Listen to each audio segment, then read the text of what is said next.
Okay, so we're there's a little bit of Saints panic creeping around the room right now. It's like chain lightning from the shamans. It's kind of jumping from person to person here. The only person that's impervious to it is Daniel Cardenas, as he is still holding down the Saints' faith. So the latest is what, Moose? Malcolm Brown. Okay. Expected to be cut. So Christina Anderson with the report. So Malcolm Brown not going to be cut. And that makes sense. They've been trying to trade him, right? But, like, if you're another team, why would I trade for him when you're going to have to cut him? Like, I know you have to cut him, so I'm just going to sit here and wait for you to do that. So Jeff Duncan pointed this out on Twitter. And the reason why we're going to name all these names, we kind of knew a lot of this was going to happen, but the reason why we're going to name it is just to kind of reassess where we're at. And this conversation I want to continue to have over the next couple of weeks. But right now, and remember, at the start of this, the Saints have gone 8-1 without Drew Brees the last couple of years. And that's great. What kind of stinks, though, is that I don't know that this team is going to be the team at all that went 8-1, because you've now lost Nick Easton, Jared Cook, Josh Hill, Thomas Morstead, Quan Alexander, Emmanuel Sanders, and then we get to the biggest ones, in my opinion, Janoris Jenkins, which is massive, and now Malcolm Brown, one of the key members in that incredible run defense, and there are still yet more moves to come. And if we're just being objective here, and this comes also on the heels, breaking news, guys, Tom Brady just signed a 4-year extension. Now the last 3 years are voided, so it's really a 1-year extension, but through 2022, the Bucs have now locked up Tom Brady, and he now has a lower cap number for this next year. They're doing the Mickey Loomis thing. Big extension, void the year, spread out the money. That's one of the things that Tom Brady, love him or hate him, a lot of people I know don't like him, that you have got to give him credit for. He is willing, and I know what his wife makes. Don't bring that into this, because money is money, and everybody chases it. Yeah, people go crazy. The fact that he takes team-friendly deals, because he's left a lot of money out there. I don't care how much money his wife makes. He's left millions upon millions of dollars on the table to better his team. He's done it his entire career. I mean, there's been years where he's made like half of quarterbacks. I mean, that you would laugh at. For years, he caused this crazy log jam where he was making like $14 million in New England.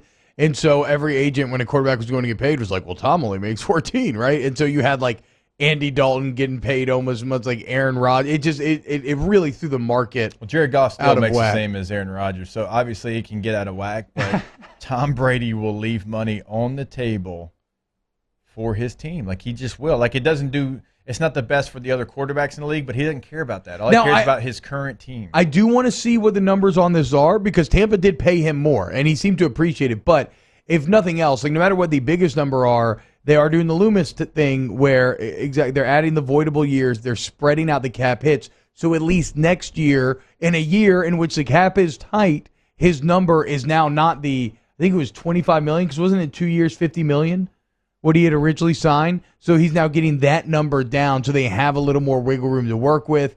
They franchise tagged Chris Godwin, so they can't franchise tag Shaq Barrett.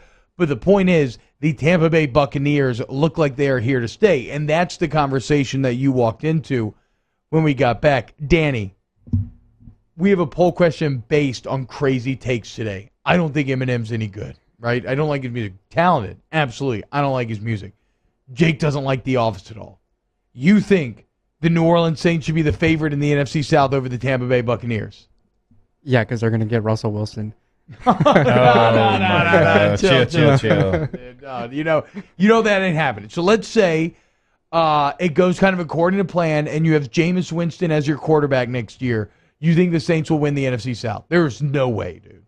I think they're in contention. They're right there with the Buccaneers, 1 and 2. But yeah, as long as the Saints have Sean Payton, Mickey Loomis, and the scouting department they will always be relevant, and they'll always bring in new players. So. I will never lose faith in the Saints organization because of how steady they are right now. I agree with you that I have ultimate faith in Sean Payton as well.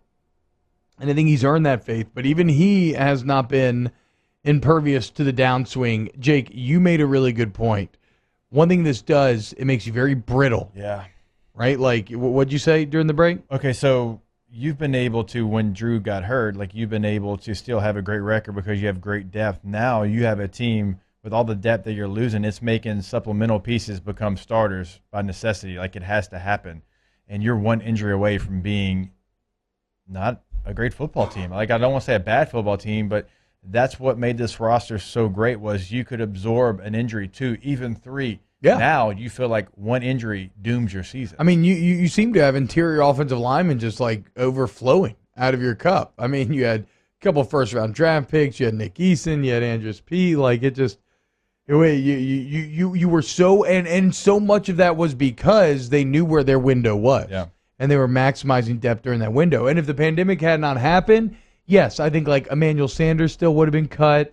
I definitely feel like Kwanzaa would have just because the injury stuff there. But like I think you would have been able to save Malcolm Brown. I think you would have been able to save Janoris Jenkins. The Jenkins piece is the one that's Mine's like, Malcolm Brown for me. Now it's really real. It's Brown for you? It's Brown for me. It's just because there's not another body like his on that roster? I just know playing in the NFL, a defensive tackle that is a run stopper is always going to be undervalued outside of the building, but inside the building, like we had Jamal Williams when I was in San Diego, and Big Maul was in the middle. You weren't getting past him. They were they're like ISO. He was going to take up 3 blockers. They're like the O-line and the D-line, not flashy, not going to get the credit they deserve, but doing all the dirty work to free up the rest of the defense. Right. I mean, I know we got a break, but how about this stat going back to Tom Brady real quick from Bilbo Baggins?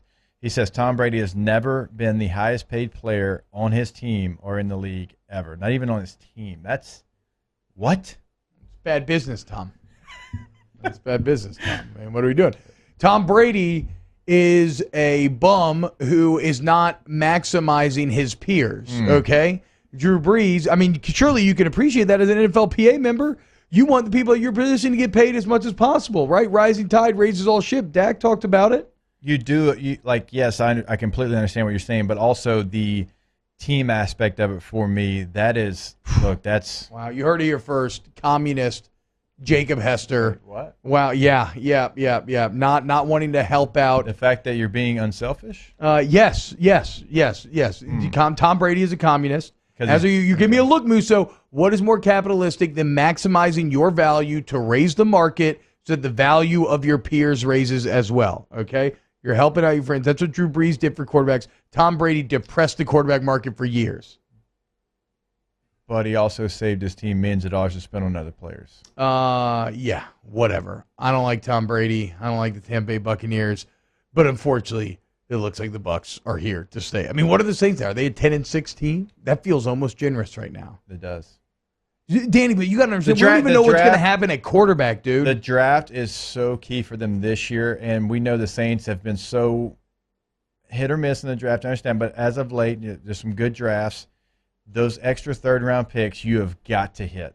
Like, it feels like you have to hit with those picks. Yeah, and that's not a good place to be because those normally don't hit, at least not to the crazy degree that the Saints have hit recently. And what's the chances that you can kind of against the odds hit again in the manner that they have recently? Again, the team that has gone 8-1 without Drew Brees is now no longer that team.